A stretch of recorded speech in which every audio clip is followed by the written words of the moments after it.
Mi nombre es Elena Ramírez, tengo 34 años, y durante 7 años de mi vida viví en el corazón más oscuro de Tepito, la zona más peligrosa de la Ciudad de México.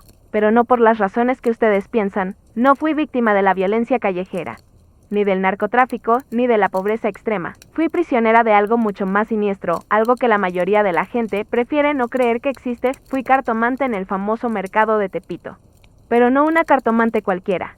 Fui iniciada en los secretos más profundos de las cartas aztecas, esas que nunca se muestran al público, las que están malditas desde tiempos ancestrales. Y lo que descubrí allí dentro, lo que realmente sucedía en esas lecturas nocturnas, va a cambiar para siempre la forma en que ves el mundo de lo sobrenatural cuando termines de escuchar mi historia. Nunca más volverás a ver una carta del tarot de la misma manera. Te lo prometo. Todo comenzó cuando tenía 19 años. Mi abuela, Esperanza Ramírez, era una curandera muy respetada en nuestro pueblo de Xochimilco. Tenía un don especial para leer las cartas, para comunicarse con los espíritus, para sanar enfermedades que los médicos no podían explicar. Pero había algo en ella que siempre me perturbó. Cada vez que alguien mencionaba Tepito, sus ojos se llenaban de terror. Un día, mientras organizaba sus pertenencias después de su funeral, encontré una carta manuscrita dirigida a mí. Con manos temblorosas, la abrí y leí las palabras que cambiarían mi destino para siempre. Elena, mi nieta querida, ha llegado el momento de que ocupes tu lugar en el linaje. La señora Dolores Vázquez te está esperando en el puesto 127 del mercado de Tepito. Lleva contigo el collar de jade que está en mi baúl. Tu don es más fuerte que el mío, y ellos lo saben. No entendía qué significaba todo aquello. ¿Qué linaje? ¿Quién era Dolores Vázquez? Porque mi abuela nunca me había hablado de esto, pero algo en mi interior, una fuerza que no podía explicar, me empujaba hacia Tepito. Era como si las cartas mismas me estuvieran llamando. Mis padres se opusieron rotundamente. Mi padre, un hombre práctico y escéptico, me dijo: Elena, Tepito es un lugar maldito. Tu abuela siempre nos advirtió que te mantuviéramos alejada. De ahí, no puedes ir. Pero yo ya había tomado la decisión. El collar de jade parecía quemarme la piel cada vez que lo tocaba, y los sueños habían comenzado. Cada noche veía rostros aztecas pintados de negro, pirámides que sangraban, y cartas que se movían solas sobre mesas de obsidiana. Una voz femenina, grave y ancestral, repetía en mis sueños: ven, hija del linaje, es hora de que conozcas tu verdadero propósito. 3 semanas después del funeral de mi abuela, tomé un autobús hacia el Distrito Federal. Llevaba conmigo solo una mochila, el collar de jade y el miedo más profundo que había sentido en mi vida. Cuando el autobús se detuvo en los límites de Tepito, sentí como si estuviera cruzando un portal hacia otra dimensión. El mercado de Tepito era exactamente como lo había imaginado en mis pesadillas. Laberintos de puestos que vendían desde drogas hasta órganos humanos, con el olor a incienso mezclándose con el aroma de la muerte. Pero había algo más, algo que solo yo podía percibir, una energía ancestral, pesada y malévola, que flotaba en el aire como una niebla invisible. El puesto 127 estaba ubicado en la parte más profunda del mercado, en una zona donde la luz del sol nunca llegaba. Era pequeño, decorado con tapetes rojos y velas negras, pero lo que más me llamó la atención fueron las cartas. No eran cartas de tarot comunes, eran cartas aztecas auténticas, hechas de piel humana curtida, con símbolos que parecían moverse. Cuando las mirabas directamente, Dolores Vázquez era una mujer de aproximadamente 60 años, con el cabello completamente blanco y ojos que parecían haber visto los secretos más oscuros del universo. Cuando me vio llegar, sonrió con una sonrisa que me heló la sangre. Elena Ramírez, dijo sin que yo me hubiera presentado. Tu abuela me dijo que vendrías. Llegas exactamente a tiempo. La luna nueva está por comenzar, y necesitamos hacer la iniciación antes de que termine. Me senté frente a ella y por primera vez en mi vida toqué las cartas aztecas. Fue como recibir una descarga eléctrica. Visiones de sacrificios humanos, de corazones arrancados, de sangre derramada sobre altares de piedra, inundaron mi mente. Pero también vi algo más: el poder. Un poder inmenso, capaz de cambiar el destino de las personas, de comunicarse con los muertos, de predecir el futuro con una precisión aterradora. Las cartas aztecas no son como el tarot occidental, me explicó Dolores con voz susurrante. Cada carta está impregnada con la sangre de los sacrificios originales. Cada símbolo fue grabado por los sacerdotes de Tenochtitlán antes de la conquista. Y cada lectura tiene un precio. No entendía qué quería decir con precio, pero pronto lo descubriría. Durante los primeros días, Dolores me enseñó los fundamentos. Había 52 cartas en total, divididas en 4 grupos: Tezcatlipoca, el espejo que humea; Quetzalcóatl, la serpiente emplumada; Huitzilopochtli, el colibrí del sur; y Coatlicue, la madre tierra. Cada grupo tenía 13 cartas y cada carta tenía múltiples significados dependiendo de la posición, la fase lunar y algo que ella llamaba el hambre de los dioses. Las reglas eran estrictas y absolutas. Nunca podía leer las cartas durante el día. Solo después de la medianoche. Nunca podía leer para mí misma. Nunca podía negarse a una lectura si el cliente pagaba el precio completo. Y lo más importante, nunca, bajo ninguna circunstancia, podía revelar los secretos de las cartas a alguien que no fuera del linaje. ¿Y si alguien pregunta sobre los métodos? Le pregunté una noche. Diles que es magia azteca ancestral, respondió Dolores. La gente quiere creer en algo místico, pero no quiere conocer la verdad. La verdad es demasiado aterradora para las mentes débiles. Durante el primer mes todo parecía relativamente normal. Los clientes llegaban después de medianoche, pagaban cantidades exorbitantes de dinero. Y yo les leía las cartas. Mis predicciones se cumplían con una precisión que me asustaba. Podía ver la muerte aproximándose, podía predecir traiciones, podía revelar secretos que nadie más conocía. Pero había algo extraño en todo esto. Después de cada lectura, me sentía físicamente drenada. Como si algo dentro de mí hubiera sido absorbido por las cartas. Y había clientes que nunca regresaban. No porque mis predicciones fueran incorrectas, sino porque simplemente desaparecían. Dolores. Le pregunté una noche qué les pasa a los clientes que no regresan. Ella me miró con esos ojos que parecían pozos sin fondo. Algunos precios son más altos que otros. Elena, las cartas aztecas no solo predicen el futuro, a veces lo crean. Esa respuesta me perturbó profundamente, pero no me atreví a preguntar más. Había algo en la forma en que Dolores hablaba, en la forma en que las cartas parecían susurrar cuando las tocaba, que me advertía que algunas preguntas era mejor no hacerlas. Fue durante mi segundo mes cuando conocí a Miguel Santos, un hombre de 45 años, que había venido buscando respuestas sobre su esposa desaparecida. Tenía los ojos hinchados de llorar, las manos temblorosas y una desesperación que me recordó a mi propio dolor cuando perdí a mi abuela. Por favor, me rogó. Necesito saber qué le pasó a María. La policía dice que se fue con otro hombre, pero yo sé que eso no es verdad. Algo malo le pasó. Cuando extendí las cartas para él, algo diferente sucedió. Las cartas se sintieron más pesadas, más calientes. Los símbolos parecían moverse con más intensidad. Y la visión que tuve fue más clara que cualquier otra. Anterior vi a María Santos caminando por una calle oscura de Tepito. Vi una figura encapuchada siguiéndola. Vi una habitación subterránea iluminada por velas negras. Y vi algo que me hizo vomitar inmediatamente. Después de la lectura, vi a María siendo sacrificada en un altar de obsidiana. Mientras alguien usaba su sangre para alimentar a las cartas aztecas. Su esposa está muerta, le dije a Miguel, tratando de controlar el temblor en mi voz. Pero no murió de forma natural. Fue un sacrificio. Miguel me miró con incredulidad. ¿Un sacrificio? ¿De qué está hablando? Antes de que pudiera responder, Dolores apareció detrás de mí, puso su mano sobre mi hombro. Su agarre era tan fuerte que me lastimó. Elena ha dicho suficiente por esta noche, le dijo a Miguel. Su consulta ha terminado. Después de que Miguel se fuera, Dolores me arrastró a la parte trasera del puesto. Era la primera vez que veía esa área. Había un altar de obsidiana auténtico, rodeado de cráneos humanos, y sobre él un juego de cartas aztecas que parecían brillar con luz propia. Nunca vuelvas a revelar tanto en una lectura, me gritó Dolores. Las cartas no solo predicen la muerte, a veces la demandan. ¿Qué quiere decir con eso? Pregunté, aunque parte de mí ya conocía la respuesta. Las cartas aztecas fueron creadas con sangre humana. Elena, y para mantener su poder, necesitan ser alimentadas con sangre humana. Cada lectura que hacemos, cada predicción que se cumple, tiene un costo, y ese costo siempre se paga. Sentí como si el mundo se desplomara a mi alrededor. Está diciendo que nosotros matamos a la gente. No directamente, respondió Dolores con una sonrisa cruel. Pero cuando las cartas predicen una muerte violenta, cuando revelan que alguien va a ser sacrificado, esa predicción se convierte en una orden. Los dioses aztecas nunca murieron, Elena. Solo se ocultaron. Y ahora, a través de nosotros, siguen reclamando las vidas que les debemos. Esa noche no pude dormir. Durante los días siguientes, traté de investigar discretamente. Hablé con otros cartomantes del mercado, con comerciantes que llevaban años trabajando allí, con prostitutas que conocían todos los secretos de las calles. Poco a poco empecé a descubrir la verdad.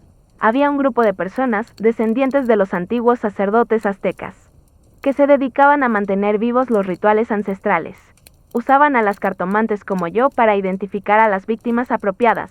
Las predicciones no eran predicciones, eran órdenes de sacrificio.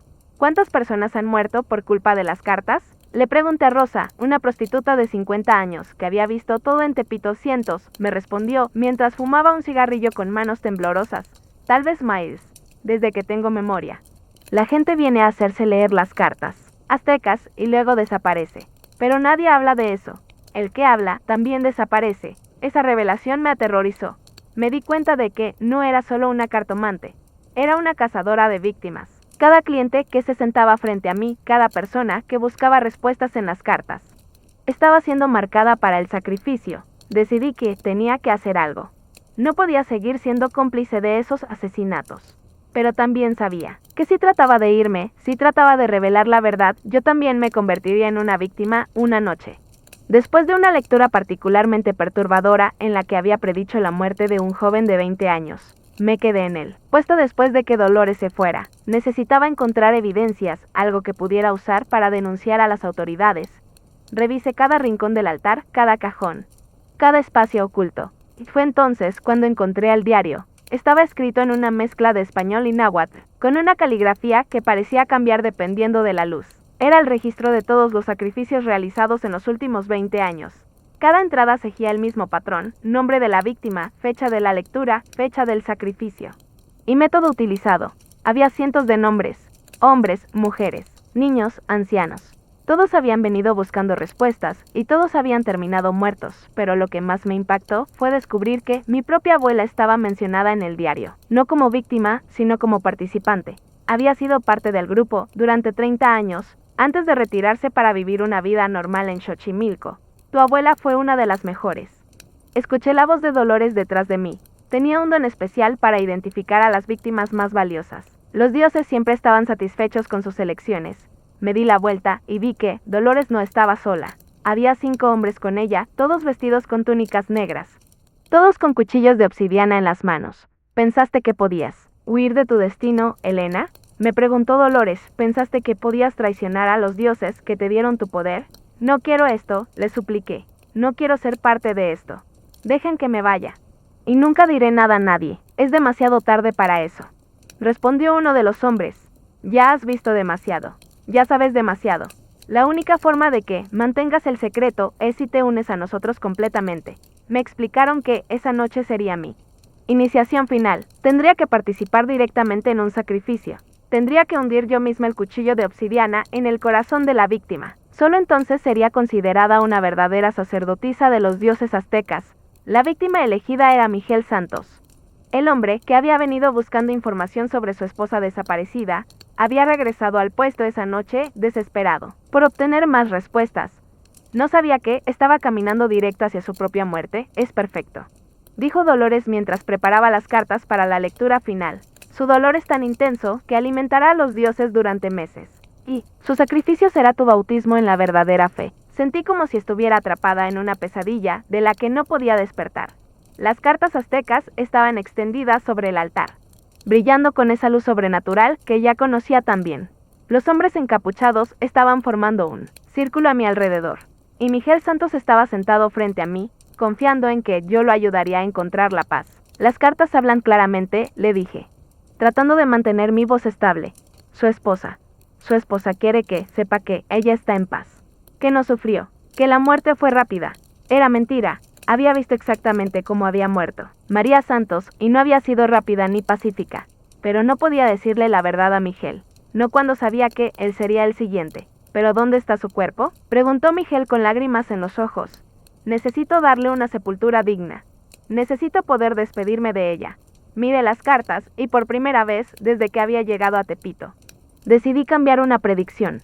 En lugar de revelar la ubicación del cuerpo, que sabía que estaba enterrado en los túneles debajo del mercado, le dije algo diferente. Las cartas dicen que debe irse de aquí. Le dije urgentemente, debe irse ahora mismo y nunca regresar a Tepito. Su vida está en peligro. Dolores me miró con furia. ¿Qué estás haciendo, Elena? Estoy salvando una vida, respondí, sorprendida por mi propia valentía. No voy a ser parte de otro asesinato. Miguel pareció confundido, pero algo en mi tono debe haberle advertido del peligro. Se levantó rápidamente y empezó a caminar hacia la salida del puesto. «¡Deténganlo!», gritó Dolores. 2 de los hombres encapuchados se lanzaron hacia Miguel, pero yo agarré el altar de obsidiana y lo volqué. enviando las cartas aztecas volando por toda la habitación. El ruido fue ensordecedor y la energía que se liberó fue como una explosión. «Corre», le grité a Miguel. «Corre y no mires atrás». Miguel no necesitó que se lo dijera 2 veces. Salió corriendo del puesto mientras yo luchaba contra los hombres que trataban de sujetarme. Pero algo extraño estaba sucediendo. Las cartas aztecas, ahora esparcidas por el suelo, empezaron a arder con un fuego azul, y con cada carta que se quemaba, yo sentía que recuperaba parte de mi propia alma. «Maldita seas», gritó Dolores. «Has destruido 500 años de poder». «Bien», respondí, sintiendo una fuerza que no sabía que tenía. «Es hora de que ese poder sea destruido». Agarré una de las velas negras y la arrojé sobre las cartas que aún estaban ardiendo. El fuego se extendió rápidamente y pronto todo el puesto estaba en llamas. Los hombres encapuchados trataron de salvar algunas cartas, pero el fuego azul los quemaba cada vez que las tocaban. «Esto no ha terminado», me gritó Dolores mientras huía del fuego. «Los dioses vendrán por ti. No puedes escapar de tu destino». Pero yo ya no le tenía miedo. Por primera vez en meses, me sentía libre. Salí corriendo del puesto en llamas, atravesé el mercado. Y no paré hasta llegar a una estación de policía. El oficial de guardia me miró como si estuviera loca cuando le conté mi historia. Sacrificios humanos, cartas aztecas malditas. Un culto religioso en el mercado de Tepito. Sonaba como la trama de una película de horror barata. «Señorita, dijo el oficial, creo que necesita ayuda psicológica. Lo que me está contando es imposible». Pero yo tenía evidencia. Tenía el diario que había logrado arrebatar del altar antes de que se quemara. Tenía los nombres de todas las víctimas, las fechas de los sacrificios, los métodos utilizados, y tenía el collar de jade de mi abuela, que había estado grabado con símbolos aztecas que probaban mi conexión con el culto. Llevó semanas. Pero finalmente logré convencer a las autoridades de que investigaran. Encontraron los túneles debajo del mercado de Tepito. Encontraron los cuerpos. Encontraron el altar de obsidiana, ahora derretido por el fuego azul. Y encontraron evidencia de que el culto había estado operando durante décadas. Dolores Vázquez y sus cómplices fueron arrestados y condenados por múltiples asesinatos. El mercado de Tepito fue cerrado temporalmente para investigación, y yo me convertí en la testigo principal en el juicio más mediático de la década. Pero la verdadera batalla no terminó con el arresto de Dolores. La verdadera batalla comenzó cuando traté de regresar a una vida normal. Durante meses después del juicio, tuve pesadillas constantes. Veía a las víctimas que no había podido salvar. Veía las cartas aztecas ardiendo. Veía el rostro de mi abuela preguntándome por qué había traicionado al linaje familiar. También tuve que enfrentar la realidad de que había sido cómplice de múltiples asesinatos. Aunque legalmente no era culpable, moralmente sabía que tenía sangre en las manos. Cada vida que no había salvado, cada predicción que había hecho sabiendo que resultaría en una muerte, pesaba sobre mi conciencia. Busqué ayuda profesional. Fui a terapia, traté de reconstruir mi vida. Intenté encontrar un propósito que justificara todo el dolor que había experimentado. Pero lo que realmente me salvó fue encontrar a otros sobrevivientes. Resultó que yo no era la única que había escapado del culto. Había otras cartomantes que habían logrado huir a lo largo de los años. Había familiares de víctimas que habían estado buscando respuestas durante décadas. Y había investigadores que habían estado tratando de exponer la verdad sobre los rituales aztecas en México. Juntos, formamos una organización dedicada a ayudar a los sobrevivientes de cultos religiosos. Creamos un refugio para personas que habían sido víctimas de rituales satánicos, prácticas de brujería maligna y otros tipos de abuso espiritual. Mi experiencia con las cartas aztecas me había enseñado que el poder sobrenatural es real, pero también me había enseñado que puede ser usado para el bien o para el mal. Decidí usar mi don para ayudar a la gente, no para lastimarla. Ahora trabajo como consejera espiritual y terapeuta. Ayudo a personas que han sido víctimas de cultos, que han tenido experiencias paranormales traumáticas, o que simplemente necesitan encontrar sentido a eventos inexplicables en sus vidas. También me dedico a educar al público sobre los peligros de los cultos religiosos y las prácticas esotéricas no reguladas. Doy conferencias en universidades, participo en programas de televisión. Y he escrito un libro sobre mi experiencia titulado Las cartas malditas, mi escape del culto azteca de Tepito. Pero ¿sabes qué es lo más importante de todo esto? Que encontré la redención. Encontré una forma de convertir mi experiencia más traumática en algo que puede ayudar a otros. Cada vida que he logrado salvar. Cada persona que he ayudado a escapar de un culto. Cada familia que he ayudado a encontrar la paz. Es una forma de honor a todas las víctimas que no pude salvar cuando era cartomante, Hoy, 7 años después de mi escape, puedo decir que soy una persona diferente. Aún tengo mi don para percibir cosas que otros no pueden ver, pero ahora lo uso para proteger a la gente, no para lastimarla. Aún siento la presencia de energías sobrenaturales, pero ahora sé cómo diferenciar entre las que vienen del amor y las que vienen del odio. Mi mensaje para cualquier persona que esté escuchando esto es simple.